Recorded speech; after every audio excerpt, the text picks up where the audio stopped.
Përshëndetje dhe mirë se po takohemi edhe këtë të diel në emisionin Shkollë Gjakove. Siç po e shihni prapa meje, ne sot po vizitojmë shkollën Shtjefën Kurti në fshatin Novoselle Epërme. Ne akoma nuk kemi hyrë në shkollë, por mezi po presim që ta vizitojmë shkollën sepse do të shohim pak më shumë në lidhje me mënyrën se si zhvillohet një orë edukativo-arsimore në këtë institucion. E po ashtu edhe më shumë nga puna që zhvillohet në këtë shkollë për të siguruar një mësim sa më cilësor dhe sa më të mirë për nxënësit. E jani bashkë me ne.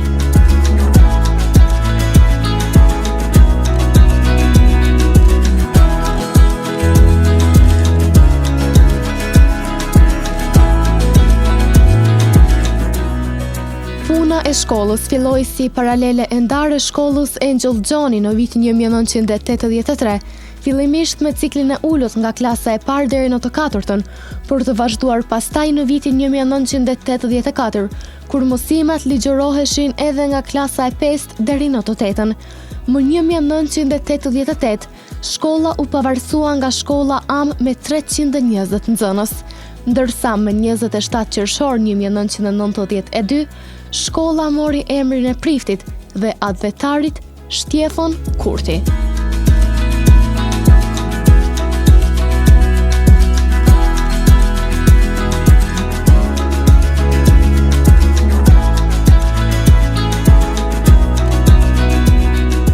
Intervistën e parë në këtë institucion edukativo-arsimor më përkatësisht në shkollën Shtjefën Kurti të fshatit Novoselle Epërme do ta zhvillojmë me drejtorin e shkollës Simon Mataj. Përshëndetje drejtor. Përshëndetje, mirë se erdhët. Mirë se ju gjetëm, faleminderit nga ju për pritjen. Atëherë drejtor, në statutin tuaj si udhëheqës i shkollës, çfarë konsideroni si prioritet? Pothuajse si në arsim në përgjithësi në arsimit si gjitha shkollat tjera, si prioritet këtu tonë është ngritja e cilësisë në arsim. Thuajse është si objektiv që e kemi parashtruar vetes edhe që synojmë ta mbërrijmë. Po për të arritur këtë, duhet një bashkëpunim i mirë edhe me prindërit, edhe me nxënësit, edhe me këshillin, në përgjithësi pra me këshillin për se trekëndshi, mësimdhënës, prindër dhe nxënës është trekëndshi që jep më shumë ndihmëse në ngritjen e cilësisë dhe avancimit të mësimdhënies dhe mësimdhënës. Për të arritur këtë, duhet i bashkojmë edhe një infrastrukturë. Një infrastrukturë e mirë e shkollës, sukseset janë pa diskutueshme pra. Arrihen të gjitha. Mirë po, fatkeqësisht, edhe te ne si në shumica shkollave tjera, infrastruktura që është shumë e dam, qëndrim shumë dam. Për shembull, themi nuk ekziston asnjë kabinet në shkollën tonë. Nuk kemi fare kabinet, edhe pse ka hapësirë. Nuk di që është problemi, ndoshta numri i vogël i nxënësve kjo po na penalizon, jo po pa marrë parasysh një nxënës duhet të trajtohet gjithë barabartë. Sa i përket thash përveç kabinetit informatikës, një kabinet informatikës e kemi, po fatkeqësisht për momentin nuk e kemi të mbyllur, se nuk është mësuesja që jep informatikën. Mirë po, në vitin 2022 arritëm nga një organizatë amerikane që ti marrë një 22 kompjuter, dhe ti kemi pajisë pra kabinetin informatikës, ndërsa pjesën tjetër u kemi shpërndarë mësimdhënësve, gjë që ka pas efekt mjaft pozitiv, se edhe mësimdhënësit i vjetër që nuk kanë shumë të bëjnë me informatikën, me përdorimin e teknologjisë informative, kanë arritur sot po në gjitha planet ditore, planet ato bujore dhe gjitha tjera për të përgatitur shumë mirë, ndonjë email, ndonjë bashkëpunim me kolegë, qëndrojnë shumë mirë. Sa i përket stafit të mësimdhënësve, në listën e rroga këtu të ne figurojnë 10, mirë po në përgjithësi janë 22, thuajse 12 vinë nga shkolla tjera me plotësim orësh. Janë gjithë licencum, gjithë janë diplomuar profesion vetë, gjithë janë licencum, ta shpresim edhe një rilicencim 2 mësimdhënësve të pasdites, pra. Në përgjithësi funksionojmë si një trup e vetme. Pra, mësimdhënësit ndihmojnë njëra tjetrën, konsultohen me kolegët që janë me të vjetër, edhe bashkëpunimi i mësimdhënësit me prindërit, pra është shumë i mirë. Në këtë anë jemi pa diskutueshëm, çdo gjë funksionon dhe çdo gjë shkon rregull. E drejtor, kur jemi tek nxënësit, ne pak më parë po flisnim për nxënësit dhe për numrin e nxënësve. Sa nxënës ka shkolla aktualisht? Aktualisht fatkeqësisht kemi pësuar rënje, pra bile 10 vitin e fundit kemi pësuar rënje. Tash për momentin kemi vetëm 51 nxënës. Mirë po kur është hap në fillim pra në vitin 1980 kur është pavarësisht nga shkolla Angel Gjoni kemi pas 320 nxënës.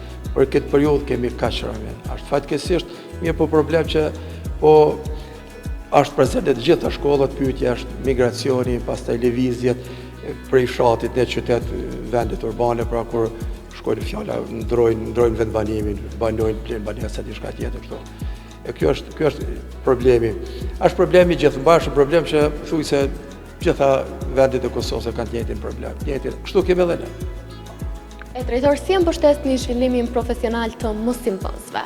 Sa i përket zhvillimit profesional të mësimdhënësve, kohëve të fundit kemi shumë pak angazhim nga DKA-ja në këtë drejtim, pra në mbajtjen e trajnime të reja, mirë po zakonisht po bëjmë përgatitje kështu trajnime me bazë në shkollë. Pastaj trajnime njëri me tjetrin, me kolegë, mirë po në tanësi janë pothuajse trajnuar të gjithë arsimtarët pothuajse kanë nga 100 orë trajnime, aq sa u nevojitet edhe për të vazhduar licencën të qenit, licencën për mësimdhënësit. Drejtor, sa i plotëson shkolla kushtet për të zhvilluar një arsimim sa më cilësor? Thash në përgjithësi disi nuk se mungojnë mjetet e punës. Na mungojnë mjetet e punës. Për shembull, mësuesja edukat e biologjisë nuk ka një trup, një skelet, një trup të njeriut me ato pjesë 3D. Kemi vetëm një vesh edhe një sy në 3D.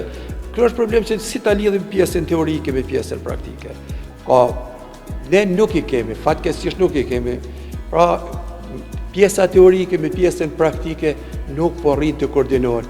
Ama tash që të klasë se pjesa teorike kohëve të fundit ka edhe në përbot me digitalizimin e shkollat tjetër ma po bije poshtë, mirë po tek ne, përsëri jemi ashtu se nuk kemi mundësi tjetër, s'po mund të lidhim teorinë me praktikën. Kemi vetëm atë tabel, nuk kemi as smartboarda, që ndrojmë shumë keq. Në këtë drejtim, po çka me po edhe kështu, sido që tjetë, na nuk heshtim, nuk ndalim, po synojmë që t'i arrim gjithë objektive dhe shpresoj që pja dalim. Shumë faleminderit drejtor për intervistën, ishte kënaqësi. Faleminderit, gjithashtu është i kënaqësi, faleminderit shumë që ishit prezent sot. Faleminderit drejtor, për unë vetëm deshta të ndalem edhe tek pjesa që ne kur hymë në shkollë. Në fillim si hymë e pamë që shkolla ka mjaft punime të ndryshme të cilat janë të punuara nga nxënësit edhe shihet që me të vërtet në këtë shkollë punohet, edhe padyshim pa vullnetin e mësimdhënësve, as nxënësit nuk do të mund t'ja dilnin që të punonin punime kaq të bukura, e padyshim që ndoshta në të ardhmen të jenë shembuj të së ardhmes, sepse nëse nuk do t'jeni ju pas disa vitesh në këtë shkollë, padyshim që ndoshta disa nga nxënësit që tashmë po mësojnë në këtë shkollë do t'jenë udhëheqës të shkollës. Dhe po mendoj që me të vërtet po e bëni një punë të mrekullueshme sa i përket udhëheqjes së shkollës, ju në bashkëpunim edhe me mësimdhënësit, kështu që për këtë ne ju falenderojmë shumë. Edhe një herë faleminderit.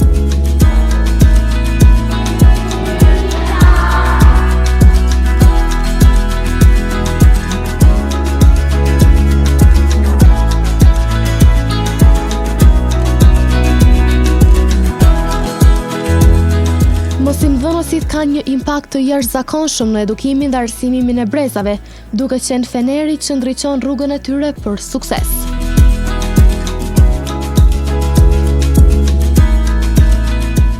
Me mësimdhënëse një Hona Lajqi do të flasim pak më shumë në lidhje me detyrat e saj si mësimdhënëse në një orë mësimore dhe në lidhje me metodat të ndryshme që ajo përdor për të ngritur edhe më shumë aktivitetin e nxënësve në klasë. Përshëndetje.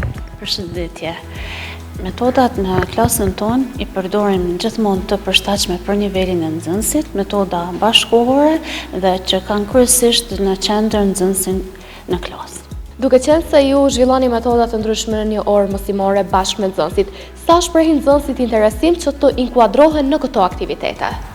Duke motivuar dhe nxitur gjithmonë, dëshira e tyre është e madhe në krijimin dhe punën e tyre si artistike dhe ashtu mësimore. A zhvilloni aktivitete të ndryshme jashtë kurrikulare, pra jo ato që i keni të shkruar në kurrikula, zhvilloni edhe aktivitete të tjera jashtë shkollës që patjetër që edhe nxënësit i presin me dëshirë. Po, patjetër janë gjithmonë të mirëseardhura edhe për nxënësit këto aktivitete jashtë kurrikulare, të cilat kanë për qëllim lidhjen me orët mësimore që i zhvillojmë edhe në klasë, ndërlidhja me temat në klasë që i zhvillojmë dhe gjithmonë në aspektin edukativ arsimor. Sa e konsideroni të rëndësishme që të mbahen mbledhjet e ndryshme me prindër, ndoshta jo vetëm mbledhjet që janë pas çdo gjysmëvjetori, por edhe takimet e ndryshme kur është nevoja. A e konsideroni që të janë të rëndësishme këto mbledhje për një mirëqenie dhe një mësim sa më cilësor?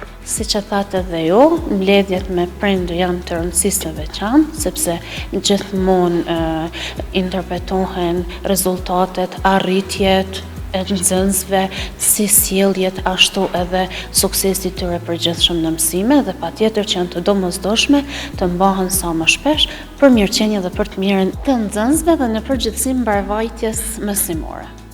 A e konsideroni të rëndësishëm që në një orë mësimore të inkuadrohet edhe teknologjia, por edhe pajisjet e tjera ose sidomos lojra të ndryshme të cilat do të mundësojnë që nxënësit ta kapin shumë më mirë dhe shumë më lehtë mësimin?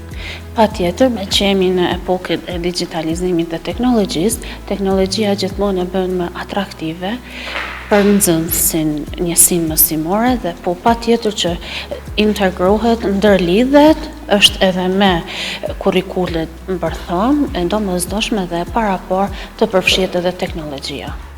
Dhe për fund, cili do të ishte mesazhi juaj drejtuar nxënësve? Të mësojnë shumë, të respektojnë dhe të duan njëri tjetrin, të bëjnë shembull i së mirës dhe të ndërtojnë të ardhmen me shumë vlera. Shumë faleminderit, ishte kënaqësi. Faleminderit edhe juve.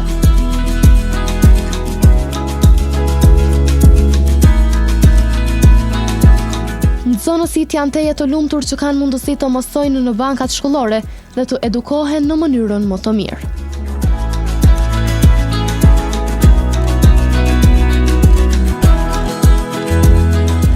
Biseda e dinozaurëve. Një ditë, dinozauri Zak e takoi dinozaurin Zik, të cilin e gjeti duke ngrënë.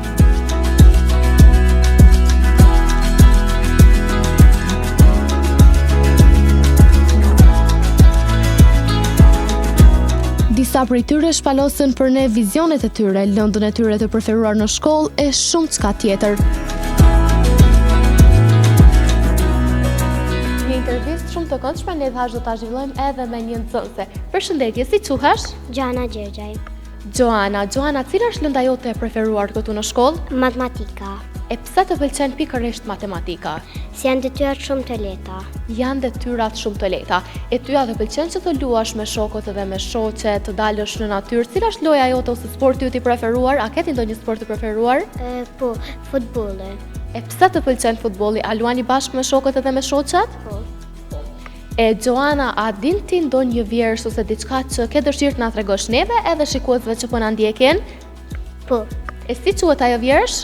Shkolla e Pyllit. Shkolla e Pyllit. Atëherë Joana, mund të na recitosh për ne vjershën? Shkolla e Pyllit, në një pyll të gjelbëruar ku njeri nuk kish kaluar, plot me thera, plot me drur, plot me këpurdha edhe gur. Një mëngjes por sa gaj, një trumpet fort u shtej. Shumë faleminderit Joana, unë ty të uroj shumë suksese tutje. Faleminderit.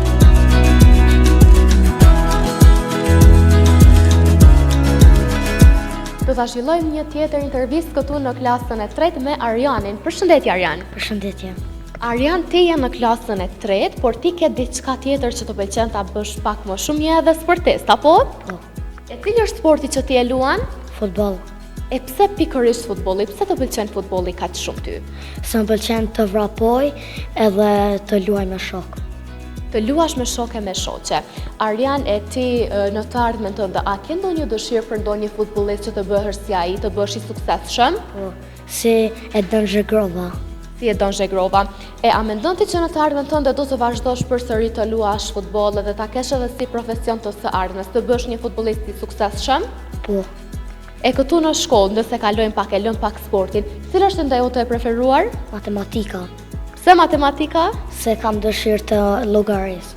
Të llogarit. Shumë faleminderit Arian, shumë sukses, unë shpresoj që të bësh një sportist i shkëlqyer. Faleminderit.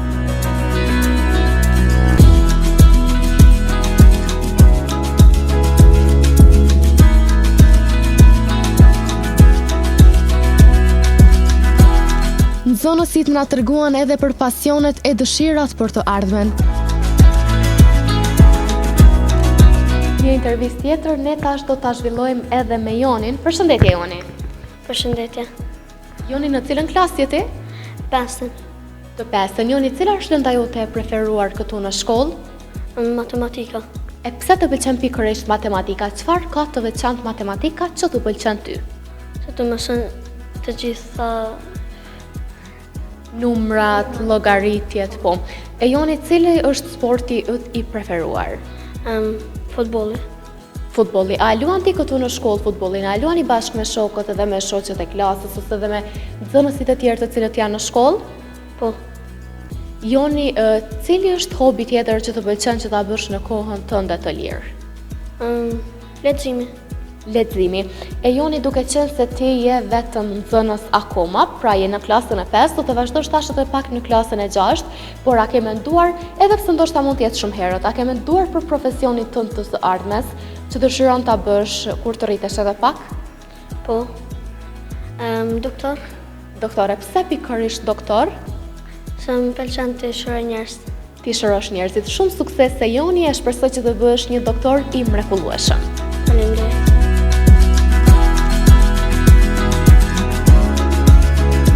Gjendemi këtu në klasën e 4 të shkollës Shtefan Kurti në fshatin Novoselle e Përme. Siç po e shihni, unë jam tash në ambientet e klasës dhe nxënësit bashkë me mësimdhënësen e tyre po mësojnë në lëndën e gjuhës shqipe, por ne nuk duam që t'i pengojmë më shumë, le t'i lëmë ata që t'na tregojnë se çfarë po mësojnë ata sot. Ndiqini. Pra, siç kemi mësuar më herë në klasën e 3, sot bëjmë një përsëritje për mbiemrin. Dhe orën e kaluar se bashku e mësuam. Pra, mbiemri kishte gjini, numri, rasa dhe shkolla.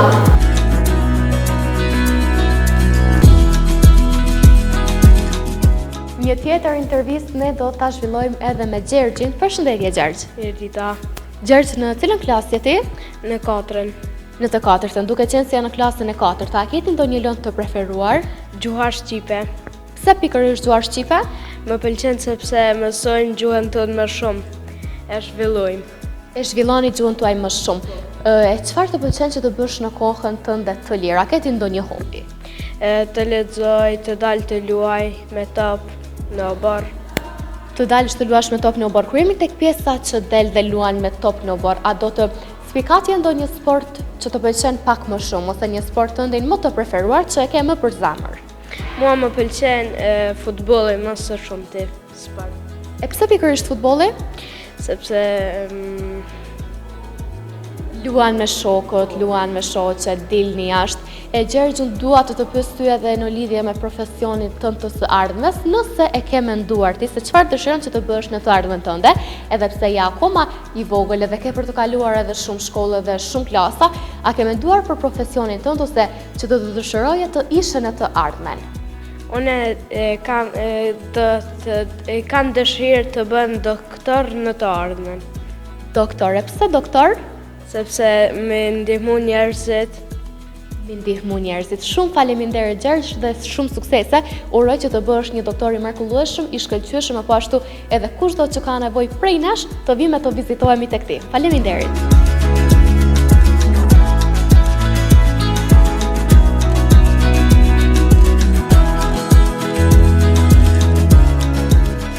Po e vazhdojmë tash një intervistë tjetër, jemi këtu në klasën e 3 të shkollës Shtefan Kurti. Përshëndetje Rejona. Përshëndetje.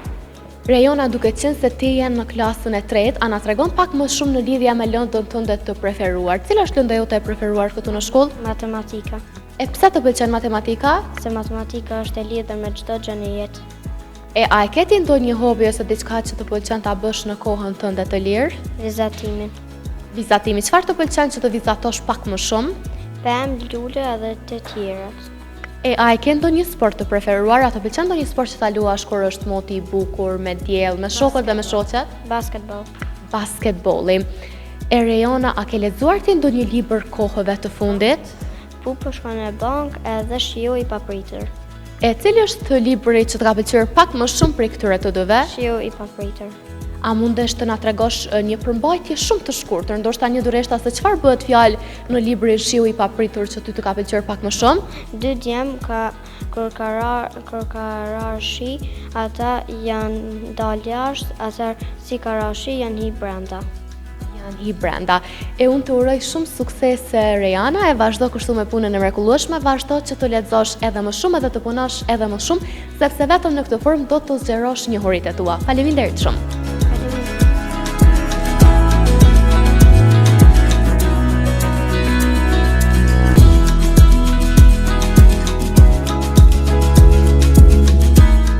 Shkolla ka numëruar suksese ndër vite, ku në vitin 2021 nxënësit kanë qenë fitues të garës së kodimit në nivel komunal, në 2022 në nivel të Kosovës në sfidën nacionale organizuar nga British Council dhe në vitin 2024 në finale në kodim në garën robotike në kuadër të komunës.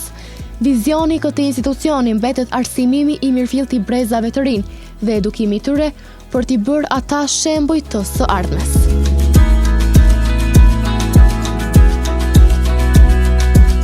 Dhe ja ku i erdhi fundi i emisionit Shkollës Xhakove edhe për këtë të diel. Vizituam shkollën Shtjefën Kurti këtu në fshatin Novoselle Epërme, ku ne patëm mundësinë të shohim shumë më shumë se si zhvillohet një orë mësimore në këtë institucion edukativ arsimor, e për më tepër të shohim edhe nxënësit që me të vërtet mbartin një potencial jashtëzakonisht të madh e që ndoshta në sy tan ato do të jenë edhe shembuj në të ardhmen. Faleminderit që qëndruat bashkë me ne deri në këto çaste.